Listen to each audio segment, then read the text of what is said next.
Hi, everybody, and welcome to another episode of Psychic Diaries.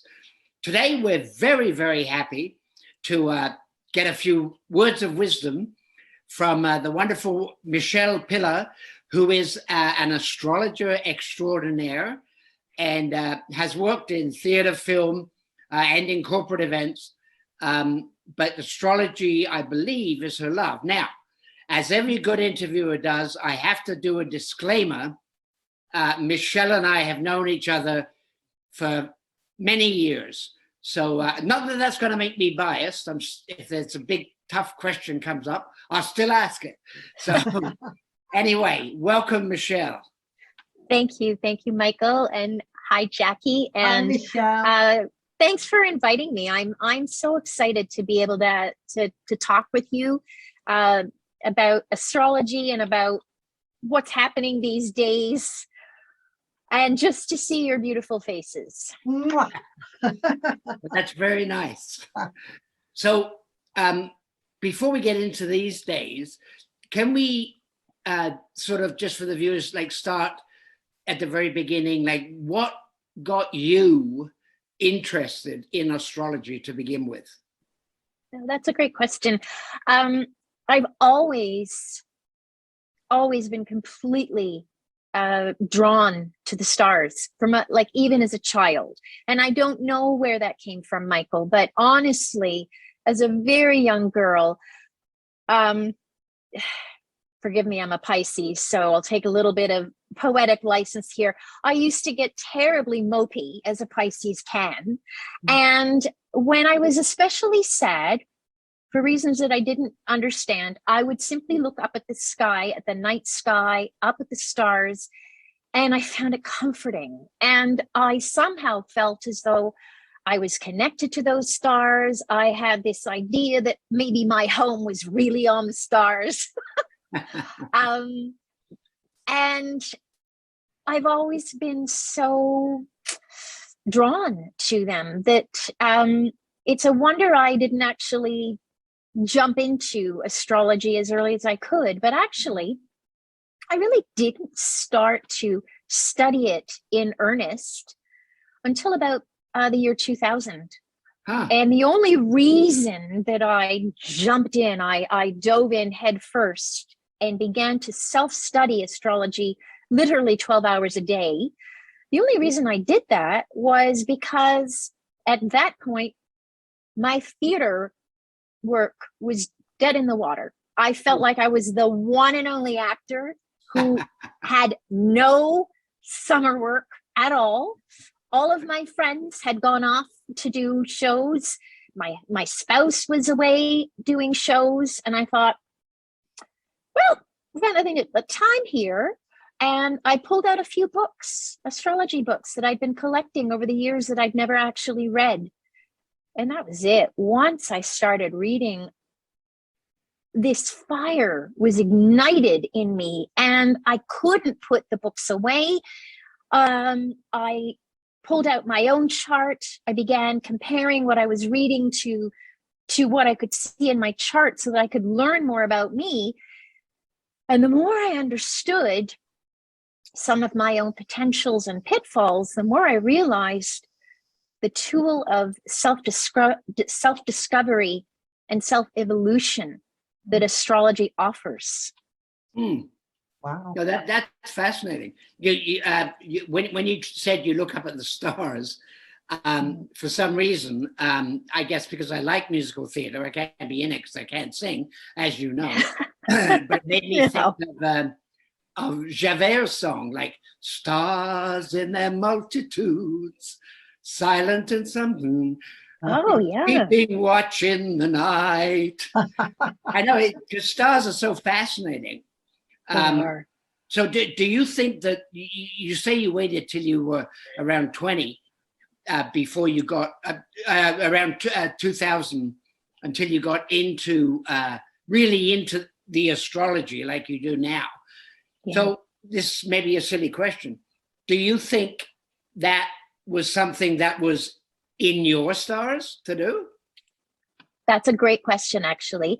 And to be, yes, I mean, it was cosmically timed, because really when I began that intense period of self-study, planet Saturn, which is a planet that is related to self-mastery, achievement, really taking a bite out of something and getting it, grokking it, mowing down on it until it is in your blood and in your bones. That's the Saturn kind of energy.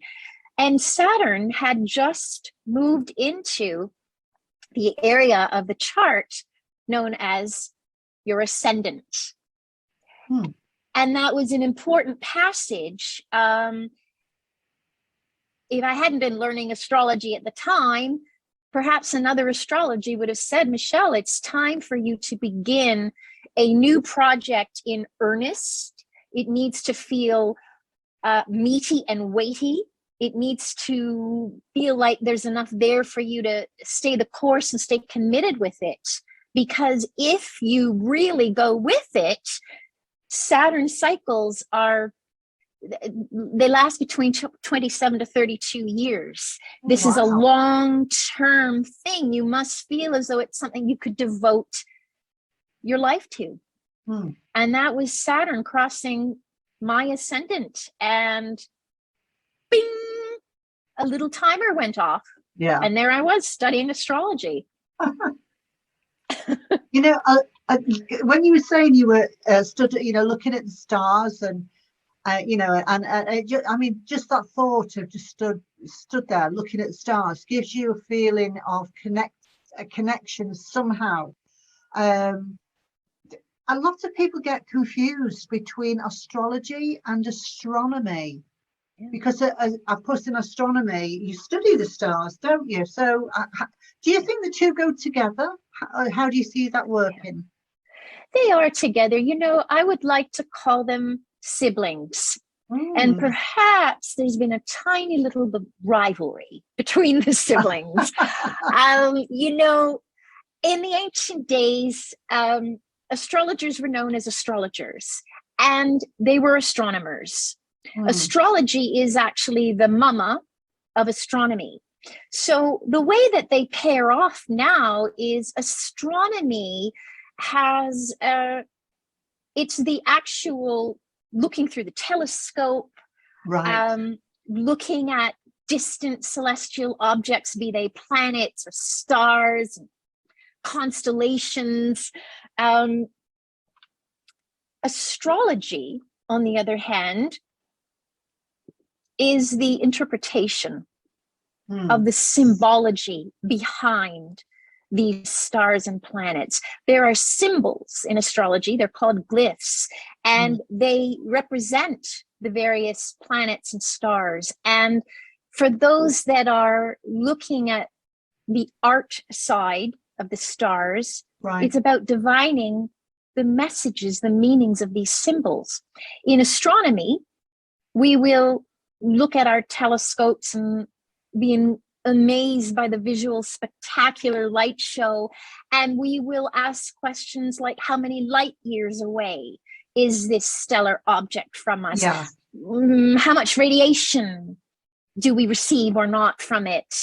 When will this star go supernova, or when was it born? These kinds of more formulaic or scientific questions.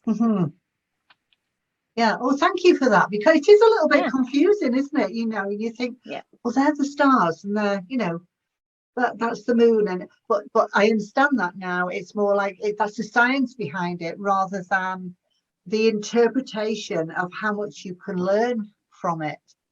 So, what did you start with? How did you start with it? Did you start to learn about the planets themselves, or what was the first thing? The first thing I did was actually learn about the elements. So in astrology, we use the elements of fire, earth, air, and water. And I began to look at how your composition of elements in your own chart, your own astrology chart, which is really just a map of where all the planets and stars were lined up at the moment that you drew your first breath, right after you were born. Right. Okay. I call that chart your energy system. It's your whole energy field, right? It's your spectacular light show, including your physical vessel and your aura and all the subtle bodies that we don't see with the naked eye.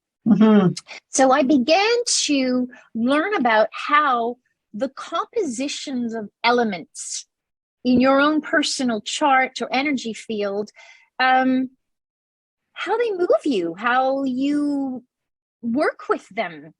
What happens if there is an element that is absent in your chart? How do you work with that? That was my first foray, and how it affects your energy and your psychology. I really wouldn't have thought that certain elements will impact one's psychological terrain in a certain way. It just hadn't occurred to me. Yeah, that's really interesting, because when you look at you talk about the elements of all of us. When you talk about that, the characteristics, and I'm speaking very generally, the characteristics of people's astrological sign are often quite accurate, I feel. Yeah. Would you agree? They are. Absolutely.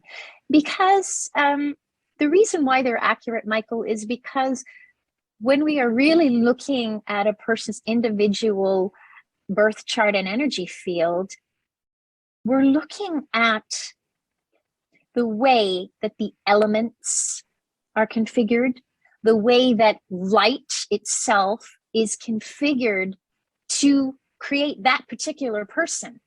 And that person is unique. There is no other human that is configured in quite the same way. And so you're looking at a truly unique blueprint of this person's energy and the elements involved, and the starlight, the planetary characteristics. It's incredibly powerful. It paints a picture of the true you, the true you. Would that be true in the case of twins? Like being, like. Such a great question. Twins, yes, twins may be born only moments apart, or perhaps hours apart. They have a very almost exact DNA configuration. Your DNA and your birth chart are one and the same, but almost exact. Not even identical. Twins are entirely alike, unless they both miraculously were born at the same time. And I think I can hear a round of mothers screaming around the globe saying that doesn't happen. How dare you even suggest it? So in a way, what you're saying then is that these elements of astrology, they're almost like fingerprints. They're absolutely unique. Michael, they are fingerprints, exactly. Only I would call it your cosmic print. But you see, let's think about that. Let's riff on that. If we look at our fingers and our fingerprints, they're whorls, aren't they? They're spirals. And so is your DNA. And the planets move in a spiral. Our Milky Way galaxy is moving in a spiral. And we now know from quantum physics that, in fact, spiral is all there is. Everything is a spiral. There's only one wave, and it is always in a spiral. And it produces these configurations of light that look like us, each in our own form. I love that. You make it sound really sexy, Michelle. Ooh. It is, though, isn't it? I mean, isn't it? It depends on what your idea of sexy is, but for me, sexy is having the cosmos at your fingertips, in your being, and knowing that you are the cosmos, knowing you are never separated, no matter how dark sometimes certain passages in your life may be. And we all go through the tunnel. No matter what, we've never been separated from the light, because we are the light. We are configured by pure light. You're this magnificent kaleidoscope show of light. And I find that sexy because it's accessible. It's you can know yourself at your most deep level. Why is that a turn on? Because when you know exactly what is for you and what is not for you, what gives you life and what depletes life, that's super sexy. That's generating creative power. I love it. Well, when you see, like, you talk about the tunnels that we have in our lives, and I think everybody watching and not watching, we all have tunnels. We all have these dark areas that we go through. Are you sorry, I just swallowed something. Are you reluctant to go into that tunnel to explain it to people? Like bad news. Oh, okay. I see what you're saying. I will be honest. If somebody really wants the real goods and I am able to provide that, then I will. With as much compassion as is possible. But having said that, Michael, you know, there is nothing that is actually laid out in stone. All things are changeable. All things. And every moment is an opening to a new beginning. And in a sense, it's a very quantum physics concept.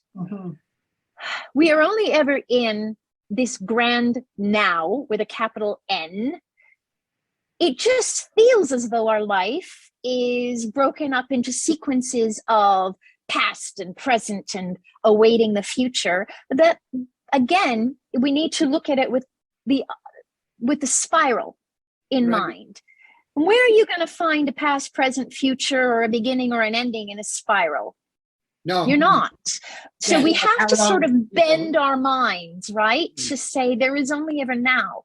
But in this now, I am, or you are, or somebody is going through a harrowing time. And all we can say is, yeah, you're going through a harrowing time. You are in it. The best you can do is keep going through it. Carry on and keep going through the tunnel. Go through it. Don't try to get around it. You can't sidestep it.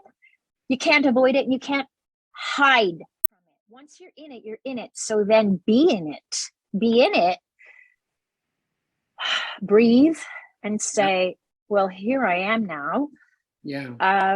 I will now invoke grace. I will invoke grace so that I can traverse this passage that feels so awful with the utmost grace. And remember, this is the key, especially to these times. No matter how awful this is that I am feeling or whatever I'm going through, my job is to do the utmost to still go through it with the most love quotient that I can possibly muster. We can't dispel the dark with more dark. We can't. And the only way we can light a match is finding some love. Easier said than done. It's the practice of mastery. And boy, I think we are all on this planet Earth right now. Aren't we all having to practice that through the fear and not knowing? what the heck is going to happen? Yeah. Well, you remind me too of the Winston Churchill's quote: "If you find yourself walking through hell, my advice to you is keep on walking." Right. So Don't stop. Do you believe in fate? Because you say that you can change an outcome, but so you don't believe that our future is necessarily chiseled in stone? We are creating our future right now. Every breath that you take is creating your future. Every word you say, every thought, every deed, that is your future being created. Why is nothing nailed in stone? Because you are not nailed in stone. You are the one that can make a change. All it takes is for you to say, okay, enough of this, or I've had it. I've been in this state. I've sat in it. I've rolled around in it. I've wallowed in it.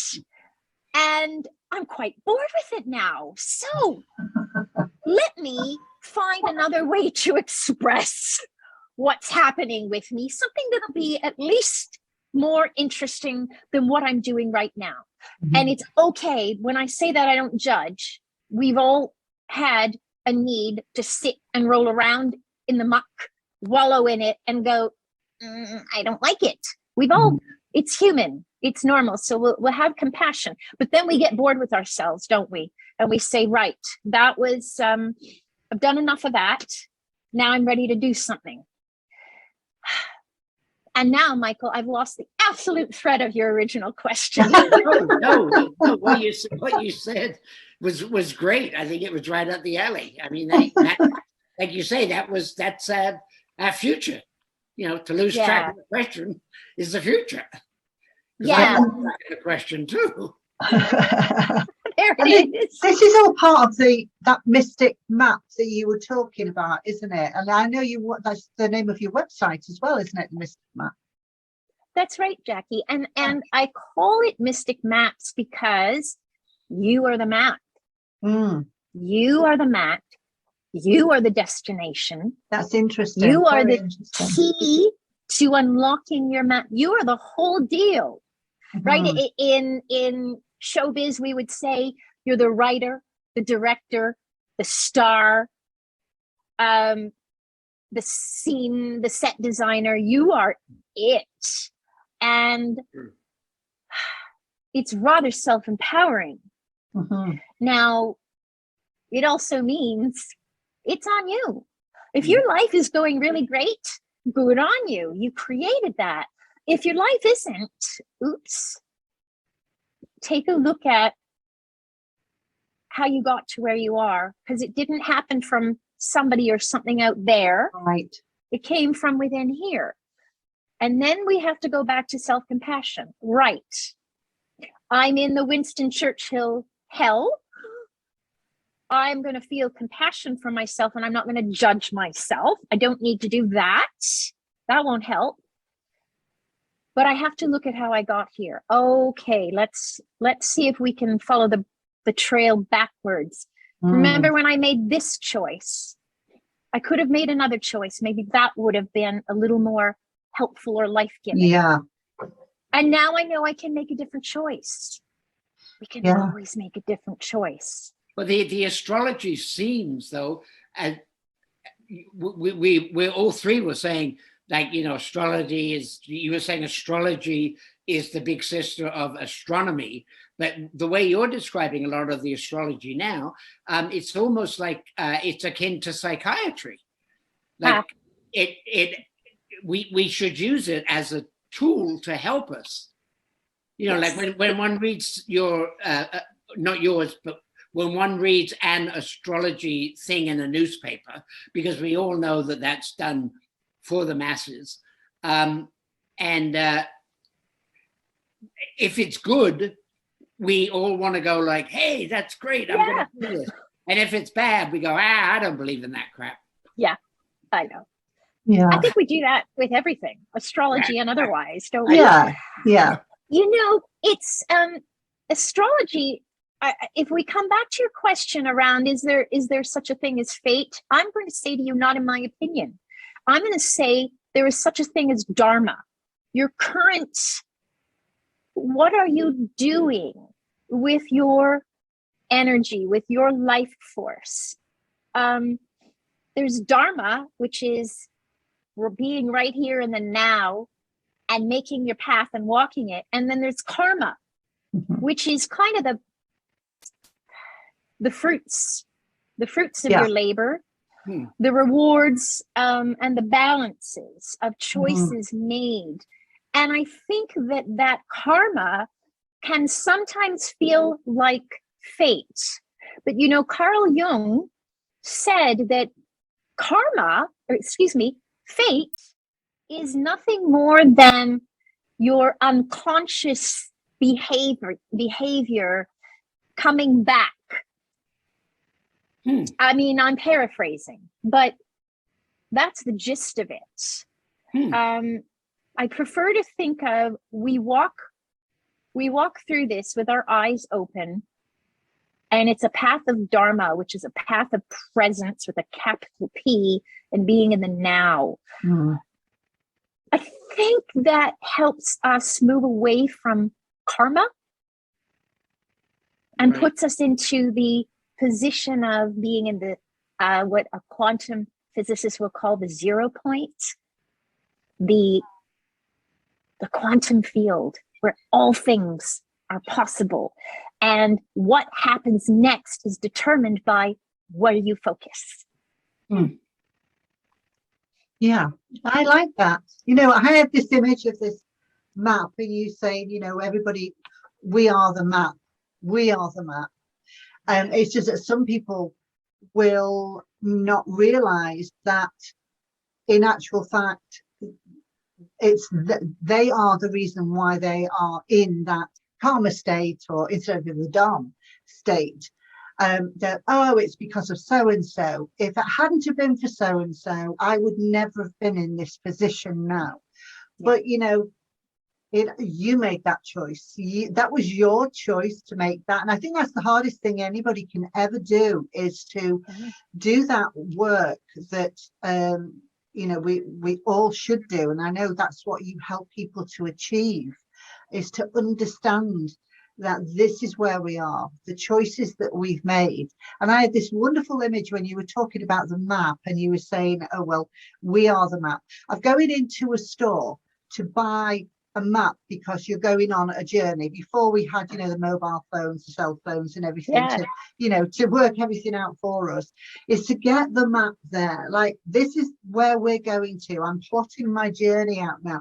But when you open the map, it's actually blank, because you need to put in everything there. You need to do that. It's your journey, and you need to create it. So so I have this wonderful image there of being in this bookstore and buying this map, and it's empty, and there's my little journey there on the page. I like that. I like that image, and it's lovely. Yes, because it makes me think of the idea of how are we to manifest our highest selves and manifest the most juicy, benevolent outcomes for ourselves and for our planet? Well, by becoming that which we desire. Yeah. And so when I think of your vision of this blank map, and I have to put the stuff in there, that's what that evokes in me, is that we have to actually feel as though we are becoming that thing that we desire.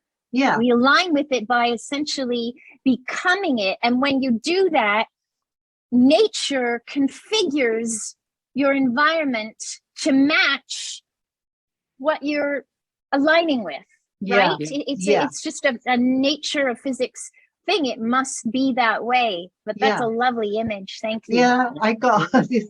How when you do Google Maps, and you can do the ordnance survey, or you can do roadside, and the little man, you put the little man down on the roadside, he explores everywhere. So I'm the little person there on the map, exploring. and putting everything there. But you know, it's great what you've just said about the about nature and everything, because positivity, if you send positivity out, and I know because I've done this with an experiment with plants. You know, you have two different plants, the same plants, you know, you treat them both the same way. One of them you give lots of tender love and care for, and you tell it how wonderful it is and what a wonderful, you know, example of nature it is. And the other one, you just water it, and you just don't, you water it and feed it, but you don't really pay it any attention. And honestly, I've done this experiment. The one that you give all of that love to, it thrives. It's, you know, it's something that you can really look at and think, oh my God, that actually works. So in nature, if you're out in nature and you're really very mindful of where you are, and you're sending that positive energy out, then, you know, it's going to be appreciated. It's a positive vibration that links into a vibration that's already there. Oh my gosh, absolutely, Jackie. And I would say that, in fact, you know, getting out in nature is it's become necessary. I think it's one of the major ways to cope and then thrive through this very uncertain passage that humanity is currently in. And we want to remember that we are nature. We are children of nature, right? We are products of Mother Earth. And so to be out amongst the trees, or to get to a river or a sea or a lake, is very fulfilling because it matches your own composition, right? You've got earth, tree energy in you, and water. You're 75% water. Our inner composition is responding to the trees and to the flowers and to the bodies of water, because we are composed of that as well. And I think the more we can get ourselves out into the nature, and remember, I am a part of this, I am nature as well. Again, the more connected we feel, the more grounded in Mother Earth. And yes, the more we can be of service to our planet, to uplift the vibration here. And the trees, yes, they respond. I mean, nature is so highly intelligent and efficient. I mean, it knows what it's doing. It doesn't let its brain second guess it. You know, a flower doesn't say, oh, I don't know if I should grow or blossom or have petals. It doesn't. It just does its thing. And I think, gosh, I wish humans could be more like that. Well, Now, I'd like to just touch on also the predictive quality of astrology. Like you've mentioned several times about the state we are in as a world with this horrible pandemic. And, you know, it got worse, and we're still in the phases of, is it going to get worse? I hope not, you know, all that sort of stuff. So what do you think about the predictive quality of astrology for individuals, and also a predictive quality? Could it have predicted the event of COVID? Those are really powerful questions, because you are touching on one of the biggest, juiciest, sexiest, to use Jackie's word, aspects that people find about astrology, and that is its predictive ability. So, where do I begin?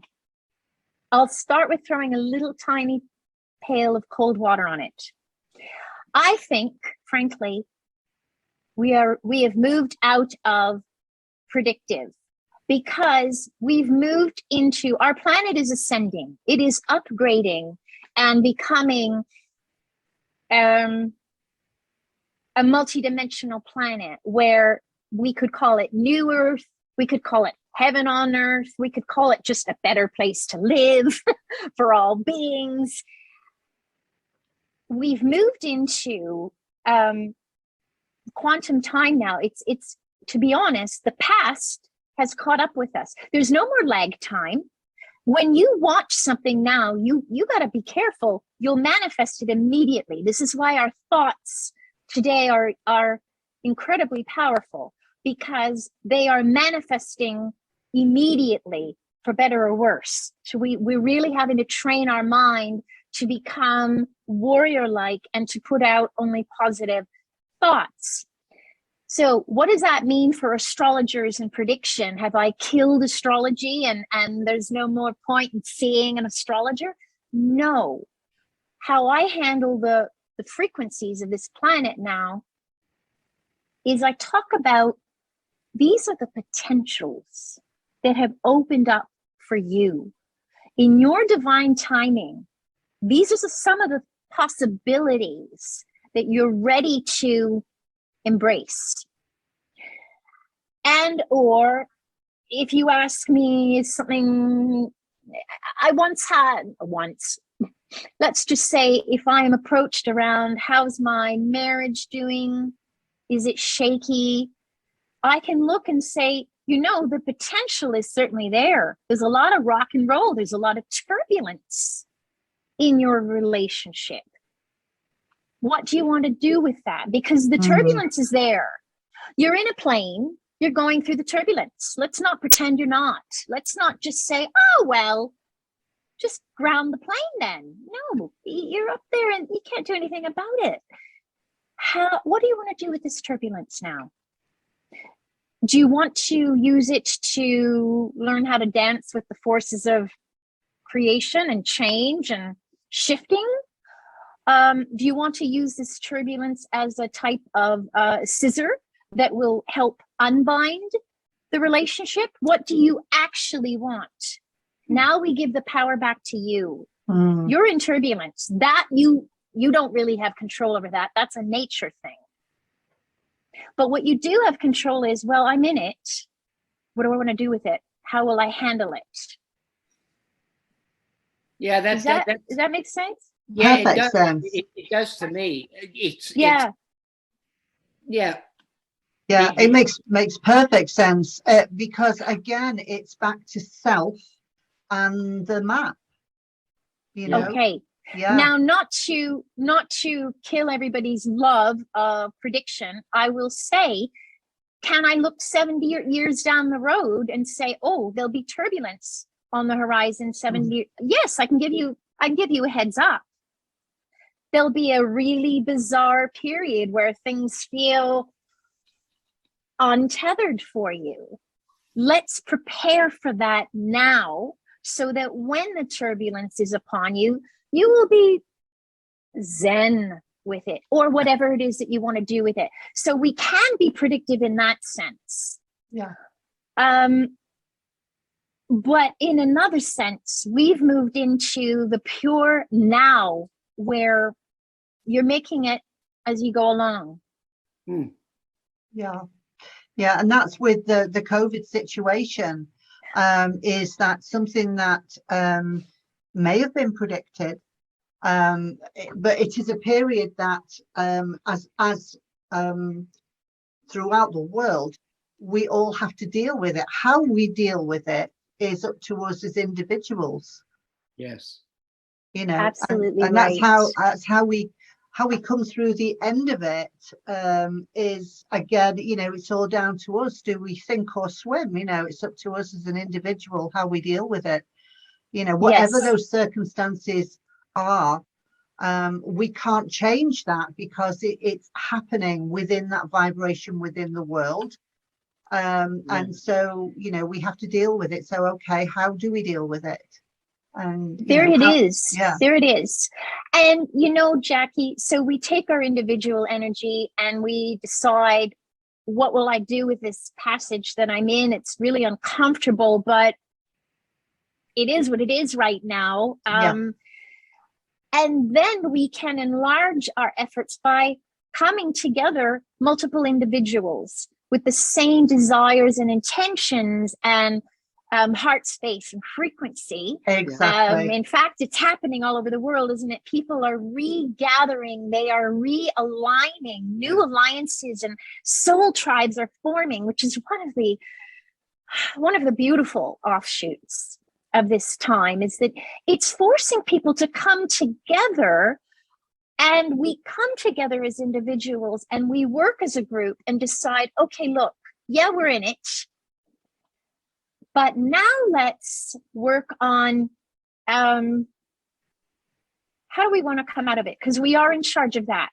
Yeah. How do we want this story to proceed now? Do we want to live with a COVID story for the rest of time, where this is just the way it is, and the only way you're going to really navigate the world is if you follow certain thises and that's that you'd never done before?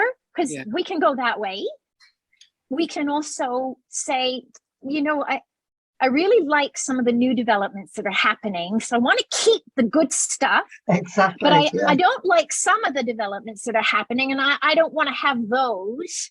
So let us list the things that we love about this time and magnify that with our focus on it. I want more of this, please. I want more of the gathering of the soul tribes, or I want more of the ability to connect now because there's more time. Many people will say, well, I'm not commuting anymore. I'm working from home. Let me use that in a wonderful way. So we do have a lot of say in how this COVID story plays out. We are stronger when we work in numbers. The point is, working in numbers doesn't mean giving your individuality away. Right. You be your unique, amazing self and work with all the other amazing, unique shelves that have the same purpose and drive. That same vibration. Yes. That same vibration. I like what you said with the sort of, you haven't sort of said astrology is non-predictive, but it offers you a bunch of choices. So I think it's interesting then if people look at astrology that way, as opposed to, you know, your chart says at 3 o'clock tomorrow afternoon, you're going to get your toe run over by a bus. Well, then, you know, then everybody in the world will win the lottery and the winner would only get like 25 cents.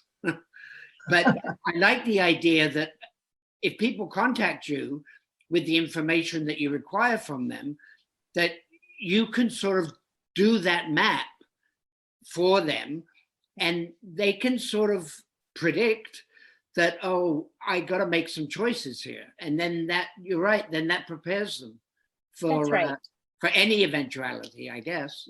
Yes, Michael, that's true. And I want to emphasize that when I'm meeting with people and helping them dig into their birth chart, their energy system, I will hold their hand. I'm not going to just dump them. It's not just sort of 1 90-minute session and okay, then you're good. Off you go. Take care. Now you have a good life. That would, I feel that in this particular passage of time, that would be irresponsible. So I'm working with people who are, like many of us, really kind of vibrating with, we want them to vibrate with, yay, it's happening. The new Earth is being born. The old Earth is undergoing its death throes and it looks and feels awful and it's frightening to look at. But at the same time, so then I go, but if we can take that and make it, it's the same light show. It's the same energy working through you. You're just working with it differently. So I'm working with people regularly. I'm not just sort of dropping you there. You've had your session. Good luck, Charlie. It's like, right. Let's meet again at the next moon, new moon, full moon. Let's see where you are and let's see how you're doing on this journey. So I'm working with people on a regular basis that have really committed to, they've committed to their evolution. They've committed to being part of making this world the most beautiful place it can be for all beings. They're working to human sovereignty. You know what's right and wrong, don't you? I mean, you've got the lay of the land. You know you shouldn't go killing people. You know you shouldn't steal. We get it. I mean, we're following basic spiritual premises, and I think 90% of the planet gets it, right? What we need is sometimes to have somebody just to check in with, to say, is it going okay? And yes, you're doing your thing. You're doing exactly what you need to be doing to get through this now. And the more you do it, the more masterful you become at it. And one day you'll call me and say, I'm good. And I'll rejoice and say, well, then see you when you need to see me. You dictate what you require. I am here. That's amazing. So, you know, I want people to be self-empowered. I don't want people relying on me. Yeah. They have their own inner guidance. I am simply a bit of a check-in point for you, right? How on track am I? How off track am I? Do I even know what the track is? You know? You're the traffic cop on the map. There you go. Yeah. Just pointing everybody in the right direction. I mean, there's a lot of self-work here, isn't it? You know, this isn't a picnic. This is something that a lot of deep work, being able to understand where we are in life and how we can make this work for us, you know, getting that understanding. Now, if somebody came to you and wanted to learn the craft of astrology, what advice would you give them? I would say that your most powerful tool of learning initially will be the examination of your own chart, because that's your verification right there. Yeah, I can tell you all of this. I can tell you what, you know, the energy of Aries and the energy of Mars, and it will be an intellectual thing for you until we drop into your chart and we talk about what that Mars energy, how that Mars energy shows up in your world. And are you aware that you have some control over that Mars energy? It's not running you, you run it. I would always tell an astro-curious person, start with your chart.